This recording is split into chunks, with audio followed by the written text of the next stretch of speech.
I'm Lyndon Pryor, President and CEO of the Louisville Urban League.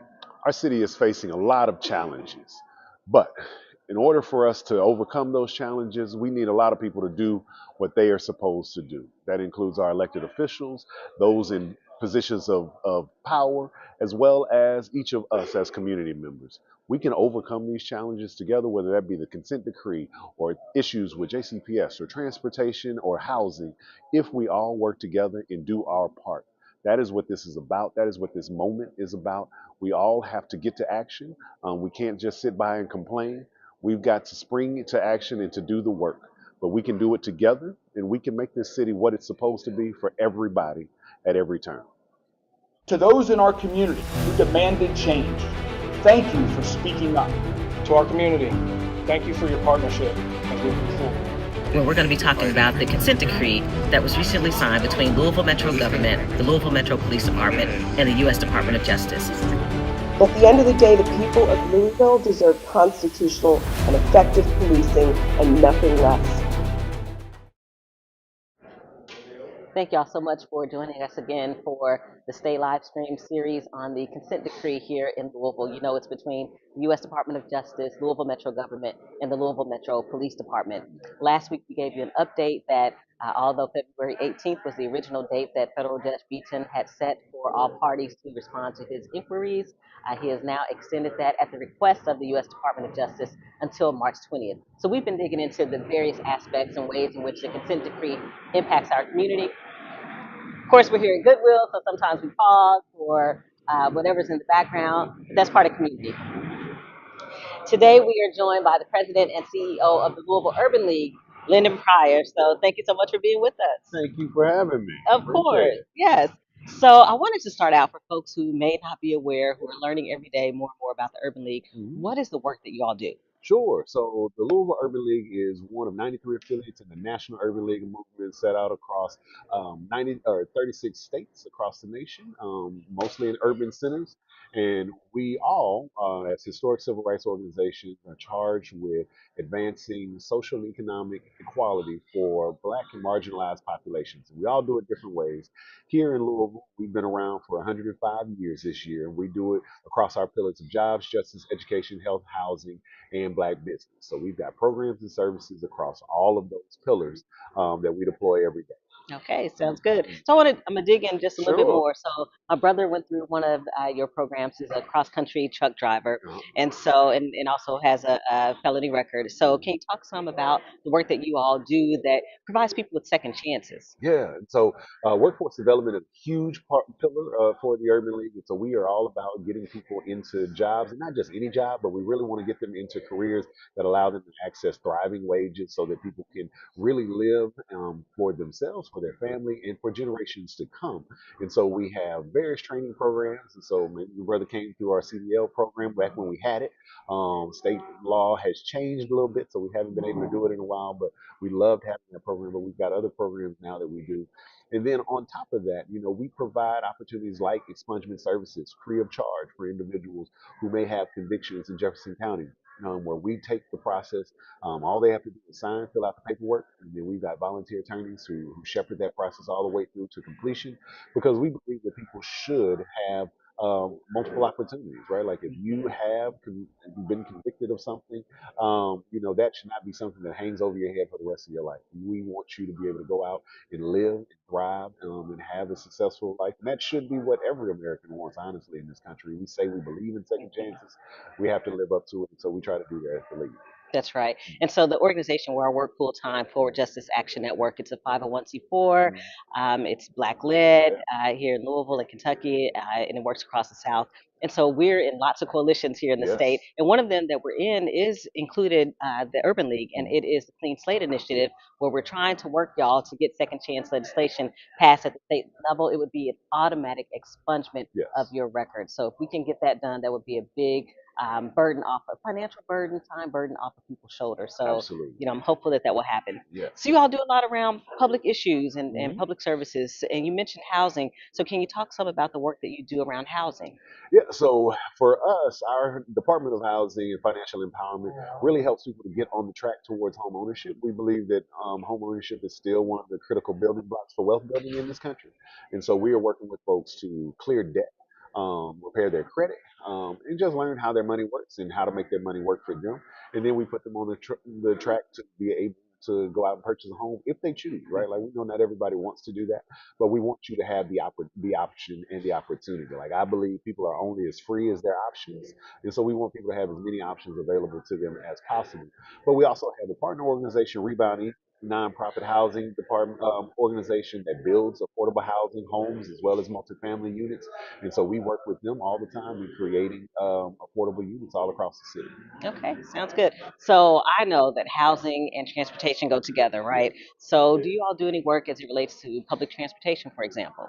So we are that more so on the advocacy side. So we are pushing the city and others to really push for more equitable transfer and transportation opportunities here in the city because one of the things I think that people don't really realize is how much of an issue and how much of a barrier transportation is for folks unless you are actually living that. But a good number of Louisvillians do not have their own personal car, and so they are dependent upon other means of transportation. And Louisville's transportation infrastructure, quite frankly, is terrible. It has been for years, and it has been something that we have not taken good care of. Those, in positions of power and leadership have not really shepherded that program or those resources very well. And so it's really time for us to get innovative and think differently because transportation, if we could get public transportation right, we could solve a whole lot of other issues in this city. And so we've got to start to focus on that as a major problem for Louisville. Absolutely. And for folks who are learning every single day how government works at the local and state and federal level, like you said, this is a multi-pronged approach. There has to be local investment and state investment and federal investment, investment at every level with public housing, public transportation, and all of our public resources. So we also know, of course, that the Urban League has been vocal about issues like public education and public safety. We've been doing this series around the consent decree. So I'd love to talk to you some about what has Sure. been your role as it relates to the consent decree. So the league has been in partnership with you and others with the coalition that is the People's Consent Decree, really talking about how we push forward the decree and not just any decree, but a decree that actually is going to work for us. And so that work started well before we had a decree, and we were, fighting to be at the table during those negotiations with the DOJ and really pushing the mayor and Metro Council and others to, basically let the public in, because we believe in real participation, and not just input. And I like to tell people all the time that there is a difference between participation and input. Not to say that input is nice, but participation is a seat at the table. And so we want people to have a seat at the table. Um, we did win out on that, unfortunately, but we did get to a decree, right before the end of the year, in large part because there continued to be a push for advocacy, around that. And so we all were working together to make sure that the mayor got that signed. So we did. And now we are where we are with the federal government essentially pulling back on this and Judge Beaton kind of kicking the can down the road. And so we may be in a space where we're not going to get a federally signed decree. But what the league has been advocating for and what other advocates and coalitions have been advocating for is, and I think what's important for people to understand, is that the city can do this without a federal signature. That is not required in order for them to implement this, and so they can go forth. And they should go forth. It really should not matter what the judge does or what the DOJ does. We have the document. We know what needs to happen. So now we just need to go and activate on that and start implementing that. But the key there is it needs to have outside public oversight, right? Like, so for folks who may not, fully be aware, the federal judge in a consent decree really operates as the authority on this, right? Like they're the ones who are telling the city and the police department, like, yes, you're doing well, and no, you're not.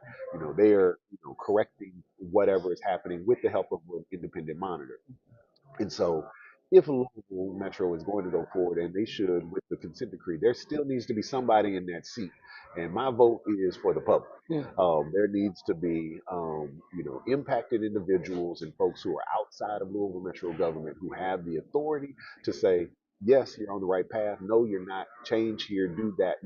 That is the way this should work, ultimately, and it can. All that has to happen is Metro Council in the city simply say so. They can do this. It doesn't require anything special. They just have to agree to it, and then we can move forward. And that's what I hope will happen soon.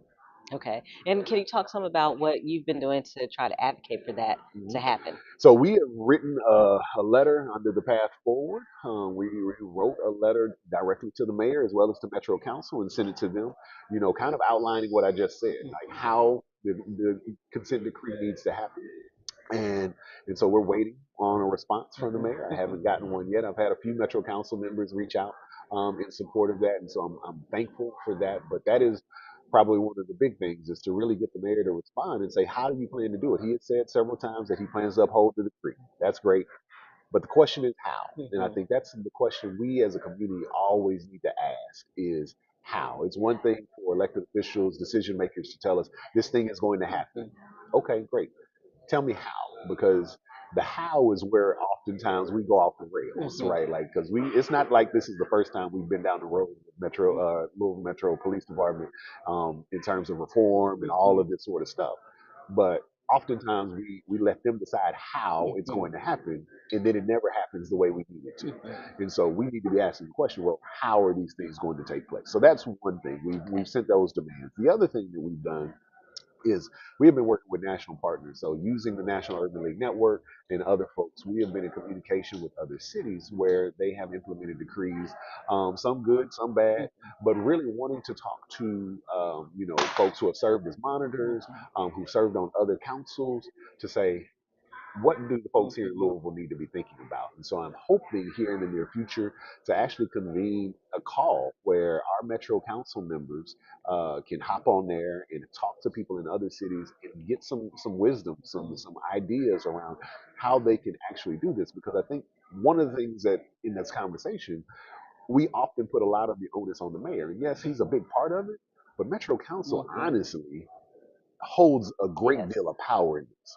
And it's important that they understand that. And I don't know that all of our Metro Council members even understand the amount of power and authority they have in this, that they can make this happen even if the mayor doesn't want to, because they control the purse strings. And so they have the ability to actually step in and say, you know what, we're going to do these things. And so we need them to be prepared. We need them to be informed.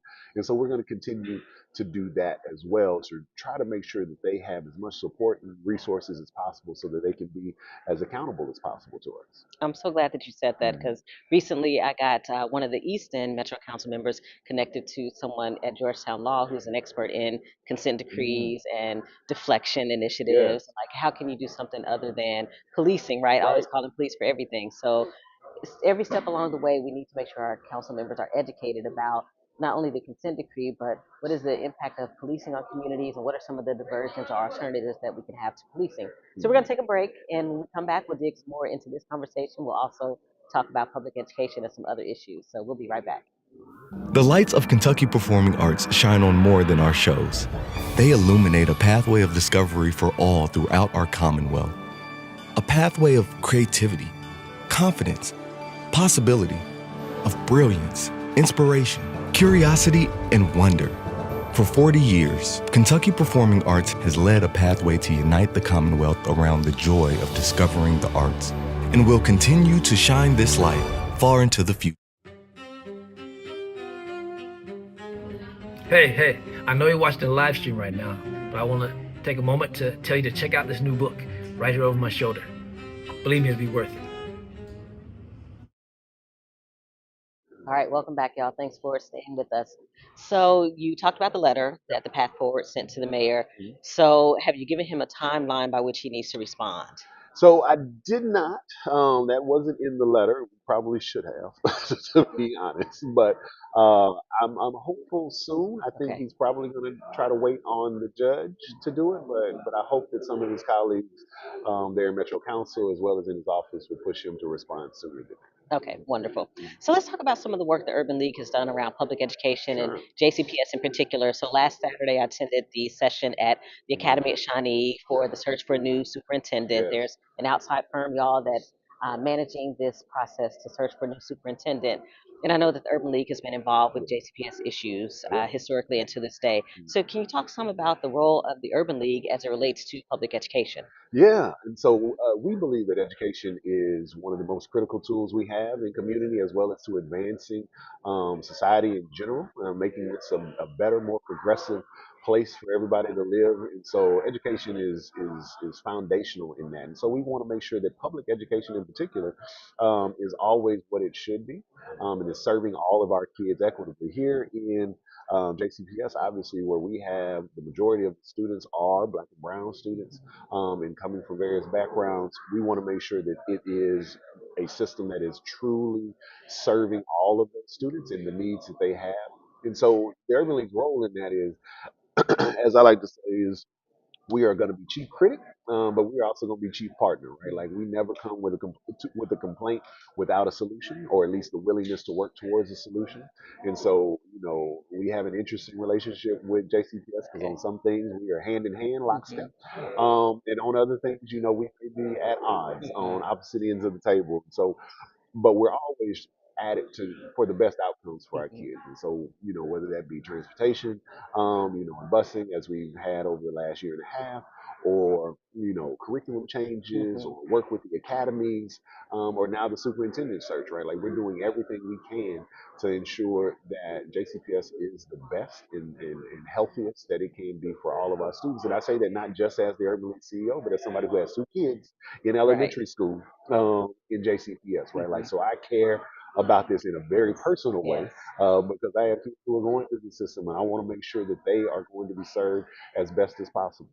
And that's an important point to raise up because it's about, to me, political maturity, community maturity to be able to say there's some things we'll agree on and some that we won't. I'm Hmm. a proud graduate of JCPS, Right. as are my two kids, and I served on the education committee in Frankfurt. So I got in JCPS stuff Yeah. about a whole lot of issues. Hmm. But when I went to Frankfurt, I made sure that I was 10 toes down for JCPS That's because I right. knew the state legislature could care less about our public school system, That's right? right. So we got to be able to have that situation where we're working together on the issues that where we align, but also where there's challenge. Yeah. Because to me, growth happens when you're challenged. I don't necessarily believe you grow when everybody around you is just like, yes, yes, whatever you say. Yeah. That's to me, that's not growth. No, not at all. Like you need the challenge for us all to get better. And I think, and I on that point, it makes me think one of the biggest critiques that I have about JCPS, quite frankly, is they don't champion all of the great stuff that happens across the district. Mhm. And I will say that is also an indictment of us. Like we as a community have to do much better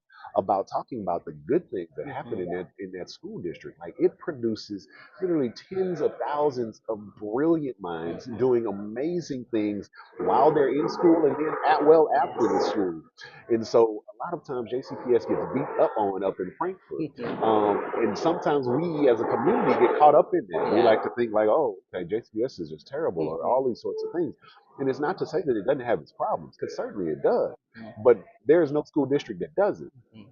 But there are amazing things happening there. And we've got to champion those as well, Yes. so that the narrative that shapes around the district isn't always so negative. I mean, I think about that the same way I think about the Black community. Is sometimes we allow this narrative to get out of whack, where we are talking about or allowing people to talk about all the negative things that may happen in our community.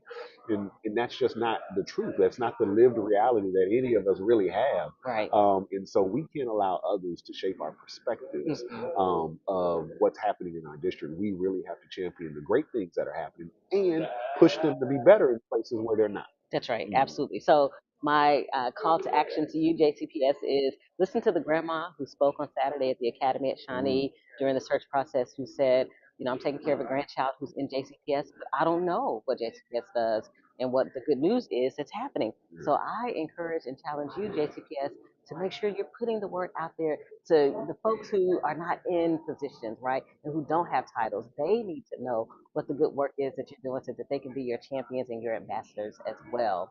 So I want to, because we're talking about public education, talk some about what's happening at the federal level as much as you're able to talk Yeah. about that. So, Many people may know that the Department of Education at the federal level started under former President Jimmy Carter. And so we have an administration right now that's wanting to dismantle the Department of Education. Can you talk some about the impact that would have on our education system? Sure. I think a lot of people don't realize what the Department of Education does, Yes. right? Like, and so they are they have a lot of different roles, but not all of it is really about, say, curriculum and what your child is going to read, and that all of that kind of happens at the local level. What the Department of Education does is make sure that every child is taken care of, and so they are the ones who are making sure that we have equality and equity between boy children and girl children, that they have access to sports and resources and all of that sort of stuff. They are making sure that those kids who need free lunch have free lunch, or that discrimination is not taking place in those schools. They are the ones holding school districts accountable for serving all kids equitably, making sure that funding is equitably distributed, right? Like, so those are the things that the DOJ is doing, and it's not just for our black students or brown students or immigrant students, but we're also talking about students with disabilities, right? Students who need a 504 plan or an IEP or any of those sorts of things, right? Like, they are taking care of all of those. And so to see an administration just so blatantly and willfully trying to dismantle and throw those things away, it is going to affect a whole host of kids, not just the ones that I think people think it is, right? Like, there are some people who are turning a blind eye to this, thinking like, oh, well, just the black kids are going to be affected.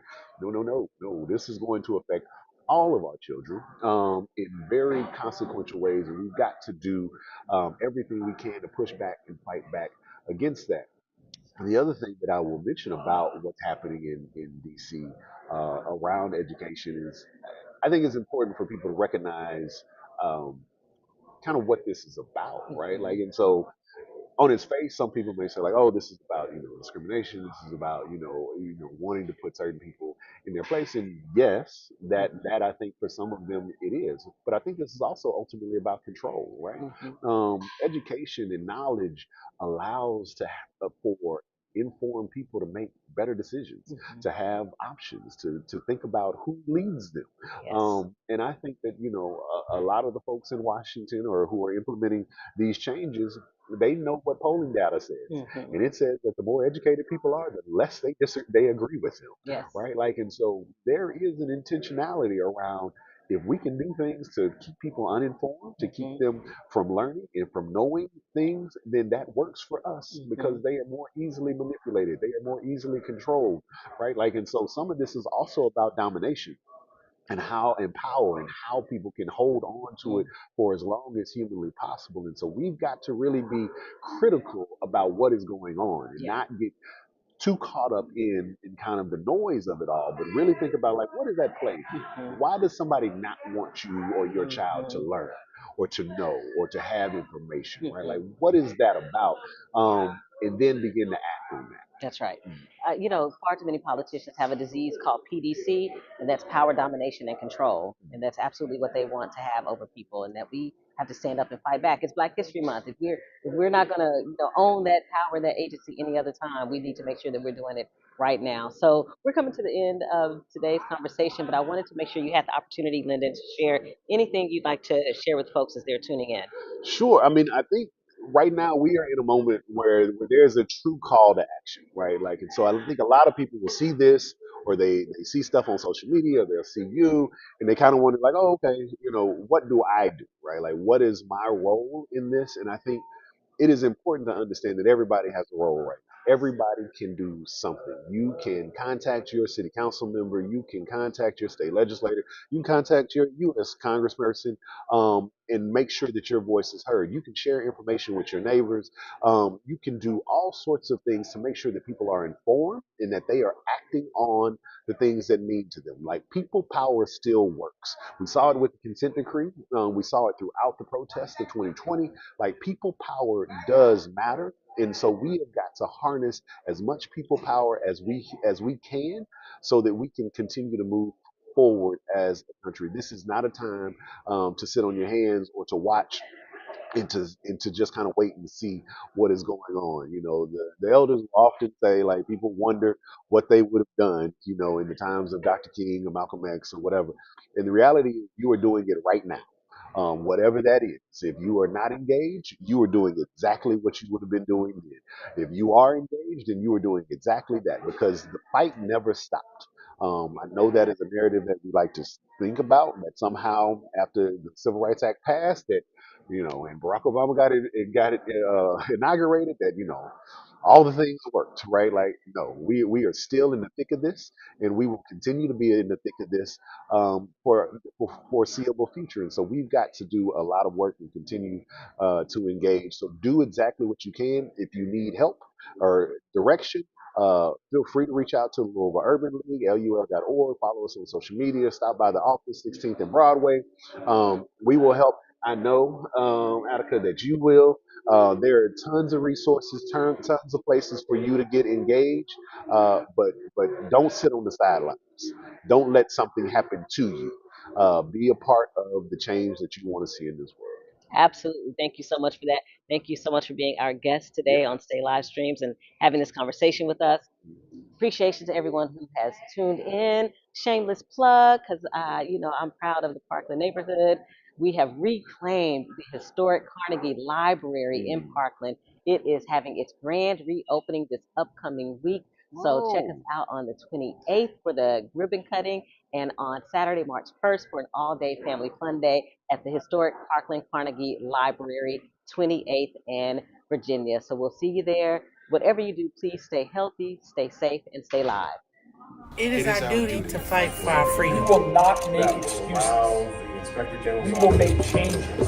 It is our duty to It win. is our duty to win. We must love and support. We must love. Does the mayor still plan to spend this money in the same way following this announcement? And if so, why does he think he has the authority?